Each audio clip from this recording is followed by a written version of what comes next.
Hey guys, so before this video begins, I just want to say real quick that I am going to be making a video of the K-Tuner, the TSP Stage 1, all the base maps, and as well as like the general usability of the product. So if you guys have any specific questions on exactly what you want me to go over or something that pertains to you that may not pertain to everyone that I wouldn't normally cover, I'd definitely be happy to. But you just have to leave a comment on the bottom of one of my videos. I do look at every single comment, so I will see it if you leave it, and I will add it to the video.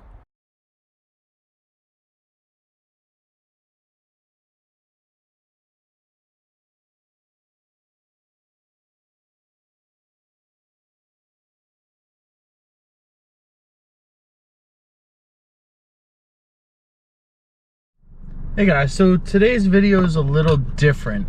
And I've had a ton of people that have commented on my last videos after I got the K-Tuner with TSP Stage 1. I got the windows tinted, I put a subwoofer in the car, I put an intake on my car.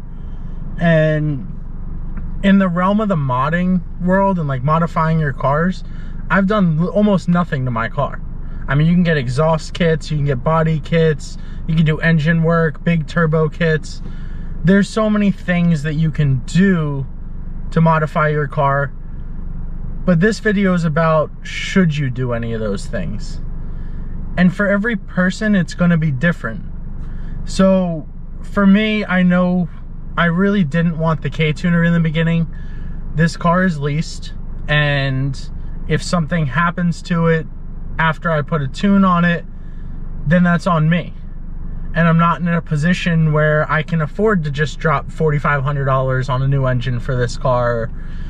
If the clutch wears out, I can go tomorrow and spend $1,000 replacing the clutch on this car. So modding is, you do what you can afford. Now, you're gonna get sucked into the whole loop of modifying your car. So when I first put the intake on my car, the K&N intake, there's a link down in the description if you want to see the exact one that I have. But if you put an intake on your car, the second I went out and drove it, I listened to the aggressive sound that my car now had, and it sounded fantastic. I absolutely loved it. So it started a whole chain reaction of wanting to mod my car more. And I was like, well, it sounds great now, but I just wish it had a little bit more power. Well, now I have the K-Tuner. And then I was like, well, the sound system's okay, but I think the sound system could be a little louder. And I like, my two favorite feelings on this planet are acceleration and deep bass. So I put a massive subwoofer in my car. And there's going to be a whole video on that subwoofer that's going to come out sometime next week. I'm just trying to find a spot to be able to really turn it up so you guys can hear it and me give a view of it without having to like drive the car around, because it's so loud that my neighbors will call the police for excessive noise if I do it in my driveway. So I went to a parking lot to try and take the video, and I got people yelling at me in a parking lot, an empty parking lot. So yeah, there's gonna be a video on that, but it's gonna take me a little bit to try and get all the right angles and show you guys exactly what I wanted to show you as far as the subwoofer goes. But getting back to the chain reaction of things is, I told myself when I got the K-Tuner I wasn't gonna put TSP Stage 1 on. I said, if anything, I'll just run the 19.5.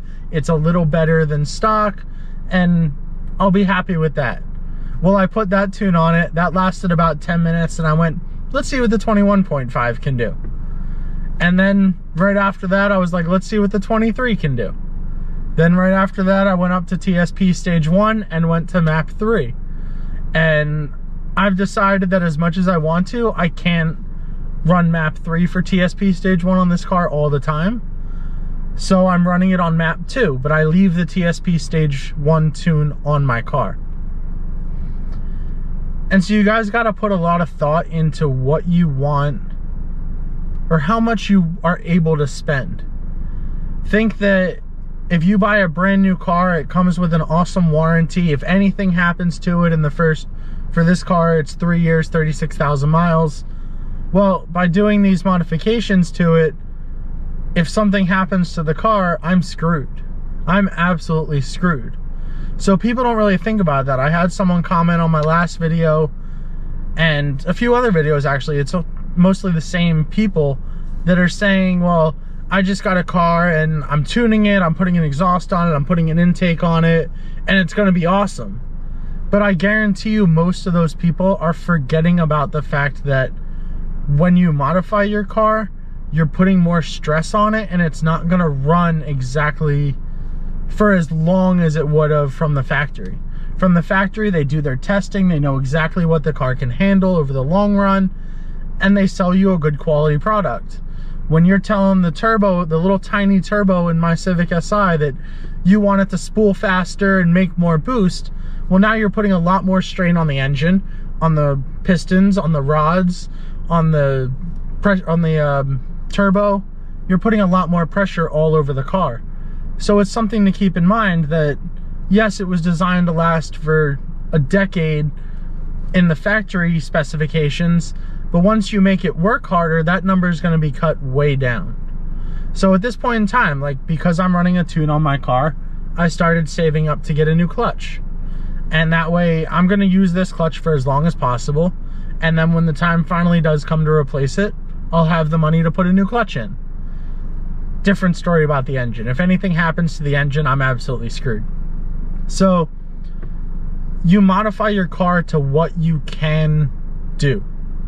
My last Civic Si, my 18, I had the window tint, I had the sound system on it. That was the only thing I did. Only thing. There was no reason to do anything else on that car. It was my first car that I had really leased myself and wasn't working too many hours, still being a student, so I wanted a reliable car. Well, now that I have a little more money and I know a little bit more about engines and know a little bit more about what this car can handle, I figured a little bit of tuning and a little bit of customization wouldn't be the worst thing in the world. And keep in mind, a car company or like a dealership, if you bring it back for a warranty service, has to prove that your part or your issue is because of something you did to the car, and then they don't have to cover it. Well, in the case of this one, if you tune the car and then something happens to your engine, people are always like, yeah, just flash it back to stock and bring it back to the dealership. Well, that sounds great on paper, but if you flash it back to stock, you're gonna have a bunch of warning lights that are gonna pop up on your dash. And if your car is not in a condition where you can drive it around to recalibrate all those things, then the dealership's gonna know you messed with it. And that's what I recently just thought, because I always was under the impression, yeah, I'll just flash it back to stock and they'll never know what I did. Well, won't they see all the giant lights on the dashboard that are lit up from all the from all the uncalibrated pieces? Probably. And if you're not able to drive it around to recalibrate those things, then you got quite a big issue trying to explain to the dealership why all those lights are on and you didn't do anything to the car. So before you guys go out and mod your car, I just thought this would be a nice video to make so you think about things. And I know most people aren't going to watch this whole video, but it's something to take into account. I know it's just me sitting in the car and it's kind of boring listening to me rant about why you shouldn't do something to your car, but that's not the point of the video. The point was to tell you that do what you can to the car within your own limit. Don't start customizing your entire car and then expect the car to last 250,000 miles before you need to do anything to it. That's just not realistic, and that's not what's going to happen. So if you start modding your car, have the money prepared to be able to fix things, to replace things, to put aftermarket things on your car, and go from there.